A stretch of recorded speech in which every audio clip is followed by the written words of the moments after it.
All right, my name is Jim Caseman, and we're right now in the middle of talking about my life's history, and we've gotten into the area where it's getting pretty ugly now. Drugs, alcohol, had that suicide thing, and everything else. That was in '64. Now, we of course got married, and now 3 years later, we're living in Minot, North Dakota. And I got drunk that night at home and had an appointment the next morning on November 1st with this pastor. And of course, so on the last day of October, that would have been October 31st, that night, I called him and told him I'm not coming in for an appointment. And I told him where he could go, and that's crazy. When you tell a pastor he can go to hell, that's nuts. I woke up next morning pretty hungover. And of course, a can of beer kind of helped get my pain out of my eyes. And I ended up keeping my appointment. Can you believe that? Now, I'm sitting across the desk from the pastor. Now, this is where you would give your mind to the devil. You are crazy. And I said, I believe I know what my problem is. And so the pastor said, what is it? I said, I believe I have fallen away from God. Oh, brother, I didn't know God. Never read the Bible. But that's how sick you get. Well, he proceeded then to compare alcoholism to cancer. He said if you had cancer, we'd send you to the hospital. The surgeons would remove the cancer. You would come back to the church, and now we can do spiritual things. Is basically what he was doing. And then he said there was a hospital for alcoholism. It's called Heartview, and it's in Mandan, North Dakota. Well, the thing is, at this point, I am planning for the second time to hit the bridge. And the plan was to leave November 1st, that day. And now I got 200 miles to get to the bridge instead of 100 miles. And in between, halfway to the bridge, is Bismarck, North Dakota again. And the Heartview was actually, I think, in Mandan across the river. I can't remember. But anyway, he said that I was an alcoholic, is what he was saying. And he recommended this treatment center. Well, I thought to myself, I'm going to hit the bridge. I won't be going to no treatment center. I went home and I shared it with Kathleen. He thought I was an alcoholic. Now, I'm only 24 years old. My idea of an alcoholic was somebody in the 90s, maybe in the gutter somewhere in some big city. And of course, she laughed too, didn't think I was an alcoholic. Too young for that, see? And so I got my things together and took off, like I'm going on some insurance business.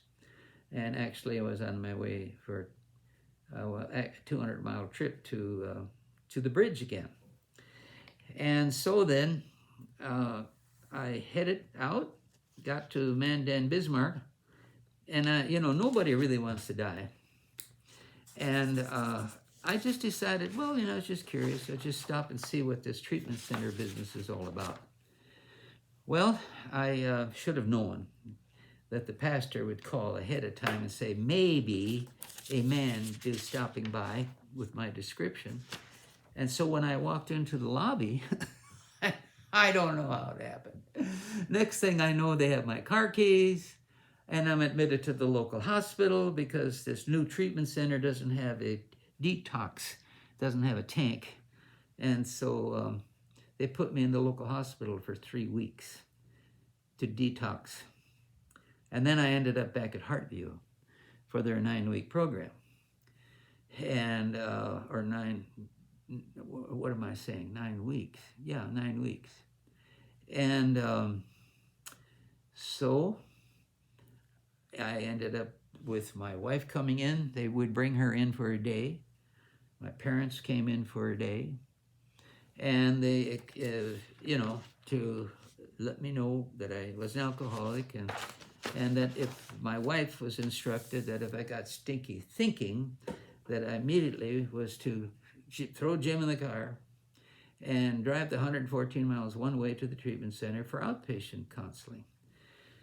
Well, that Oh, man. We made several trips. One time on the way down there, I'd said to her, look, they're going to find out on this trip that you're the problem and not me. Oh, boy, did I pay for that when we got into the treatment center. Well, anyway, see, that's the game, blame everybody else. And but now, in one of those, see how they would do that. We'd get down there, and then I would be put in a chair, and then the patients that are in the hospital would gather around me in a circle, sitting in chairs.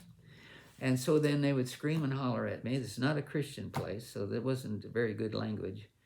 But their goal was to get me upset. And then I would share from my heart. See, the problem was they couldn't get me to share from my heart.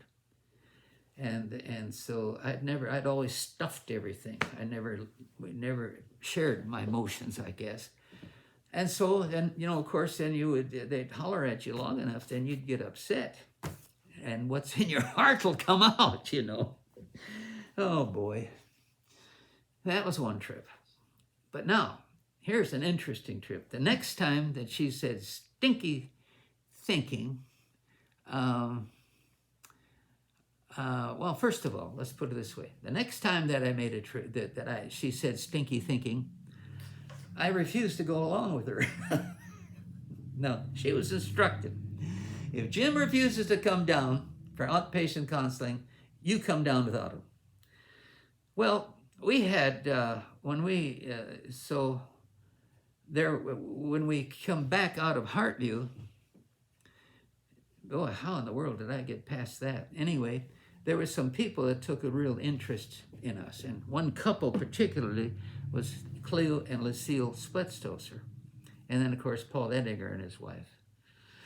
And I didn't realize it till later that they had the understanding that if you can keep an alcoholic sober for 18 months, chances are he'll never ever drink again the rest of his life. I didn't know that. So on this one trip, I refused to go. So Cleo and Lucille took Kathleen to Heartview. I'm in Minot, North Dakota, where we live. And Paul Edinger, he worked for West Fargo Manufacturing, and he had his own pickup. Now, he had a phone in his pickup. Big antenna, great big box in the back, and, no cell phones. He follows me everywhere I go all day long. And I even went into a tavern and had a 7-Up, just a plain 7-Up. He sits right alongside of me. He keeps watching me all day long. Well, I was on a dry drunk, but I didn't drink. But my thinking was goofy. Well, they came back that night around 8 o'clock. And here again now. Here we have Paul and his wife and Cleo and Lucille and in our home till 2, 3 in the morning. And that was common. In those years, you'd have a dime in your wallet. And if you needed help, you'd take the dime, go to the payphone and call. And somebody would come at midnight or after midnight, come to your house and talk to you. That's how it was in AA.